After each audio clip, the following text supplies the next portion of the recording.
할렐루야. 오늘은 8월 15일 금요일입니다. 오늘도 말씀 하루를 시작하는 신내교회 모든 성도님들께 하나님의 은혜와 평강이 가득하길 소망합니다. 오늘 우리에게 주신 하나님 말씀은 스가랴 9장 8절 말씀입니다. 제가 봉독하겠습니다.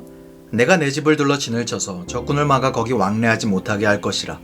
포악한 자가 다시는 그 지경으로 지나가지 못하리니 이는 내가 눈으로 치니 봄이니라. 아멘. 스가랴 1에서 8장이 성전과 예루살렘의 재건을 다뤘다면 9장부터는 하나님이 이스라엘의 온전한 회복을 어떻게 이루실지를 보여줍니다. 그 시작은 먼저 이스라엘의 주변국들을 향한 심판입니다. 바벨론 포로기를 거친 이스라엘의 삶은 앞으로 나아질 것처럼 보였지만 실상은 그렇지 못했습니다. 포로 생활만 끝났을 뿐 여전한 주변국들의 침입으로 인해 고통받고 있었죠. 하나님은 훗날 흩어진 이스라엘의 지파뿐 아니라 열방이 그들에게 나아올 것이라 약속하셨지만 당장 이스라엘에겐 달라지는 변화는 없었습니다. 이런 말씀과 삶 사이의 간극에 이스라엘은 무척 힘이 들었겠죠. 말씀은 희망적인데 들어닥치는 나의 삶은 그렇지 못하기 때문입니다. 성도 여러분, 이스라엘의 처한 모습이 꼭 우리의 모습 같지 않습니까? 우리의 매일이 날마다 평안합니까? 우리의 삶에 날마다 좋은 일만 가득하던가요? 그랬으면 좋겠지만 그렇지 않습니다. 우리의 삶은 너무나 다채로운 일들의 연속입니다. 물론 기분 좋은 밝은 날들도 있지만 사실 우리가 가진 걱정과 고민은 꽤 어둡습니다. 그리고 때마다 내가 감당할 수 있을까 생각되는 문제들도 찾아오죠.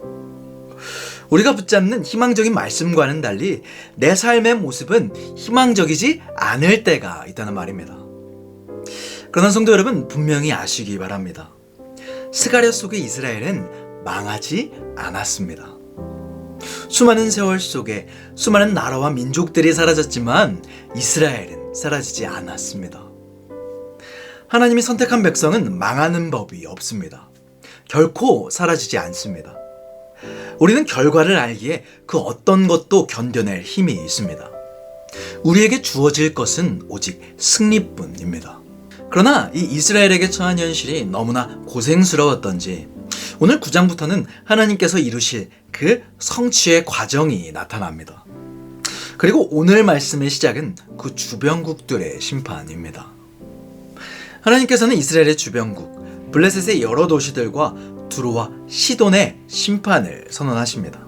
본문에 언급된 블레셋 심판의 이유는 그들의 교만 때문입니다.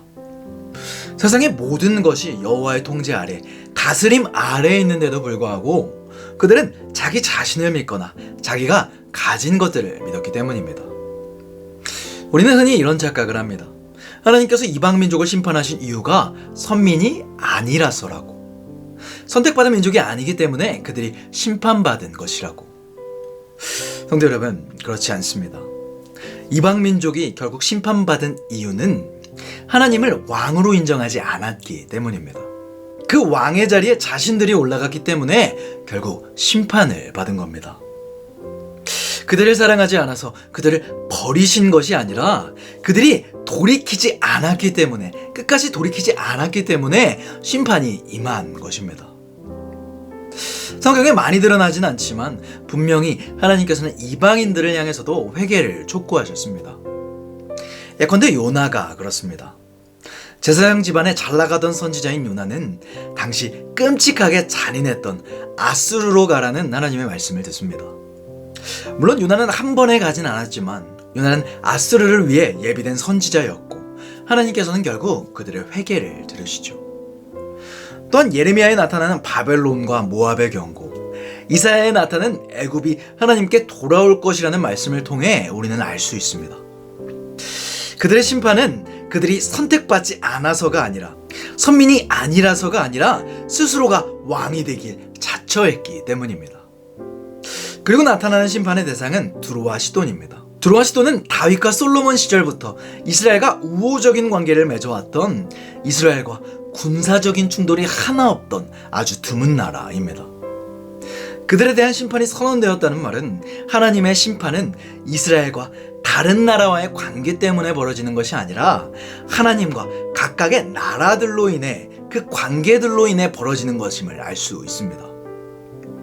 그리고 이 두로와 시돈의 심판 이유는 그들이 자기를 위하여 요새를 건축했기 때문입니다. 2절에도 나와 있듯이 두로와 시돈은 아주 지혜로운 나라였습니다. 두로는 다메섹 서쪽 해안에 위치한 나라였고, 시돈은 두로 북쪽에 위치한 페니키아의 대표적인 항구 도시였습니다. 둘 다 해상무역으로 수많은 돈을 벌었고 무척 부유한 나라였습니다. 하지만 하나님께서는 그들에게 심판을 선언하십니다. 그들에겐 돈이 그들의 신이었고 그 돈이 내 힘으로 주어진 것이라 믿었기 때문입니다. 성도 여러분, 돈이 나쁜 것입니까? 돈은 나쁜 것이 아닙니다. 삶을 보다 낮게 영위할 수 있는 좋은 수단입니다. 그러나 그것이 목적이 되면 그것은 우상이 됩니다. 우리가 조심해야 할 부분이 여기에 있습니다. 돈은 수단일 뿐입니다. 목적이 아닙니다. 세상 사람들은 말합니다. 돈이 최고라고. 돈을 잃으면 다 잃은 것이라 말합니다. 그래서 명예도 팔고 양심도 팝니다. 돈을 얻기 위해서.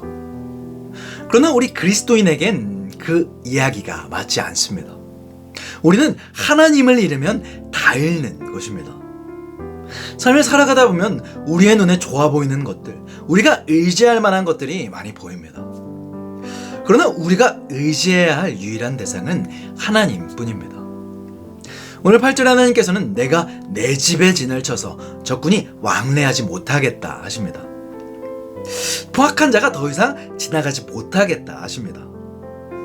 그들이 지나가지 못하는 이유는 하나님께서 눈으로 친히 보고 계시기 때문입니다. 바라기는 다른 것에 눈이 돌아가 하나님이 아닌 곳에 거하는 것이 아닌 하나님께서 진치시는 아버지의 집에 거하는 저와 모든 성도님들이 되시길 바랍니다.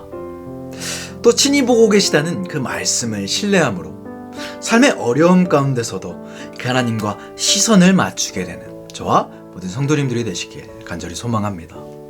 기도하겠습니다. 하늘에 계신 우리 아버지여, 이름이 거룩히 여김을 받으시오며 나라가 임하시오며 뜻이 하늘에서 이루어진 것 같이 땅에서도 이루어지이다. 오늘 우리에게 일용할 양식을 주시옵고 우리가 우리에게 죄 지은 죄를 사하여 준 것 같이 우리 죄를 사하여 주시옵고 우리를 시험에 들게 하지 마시옵고 다만 악에서 구하시옵소서. 나라와 권세와 영광이 아버지께 영원히 있사옵나이다. 아멘.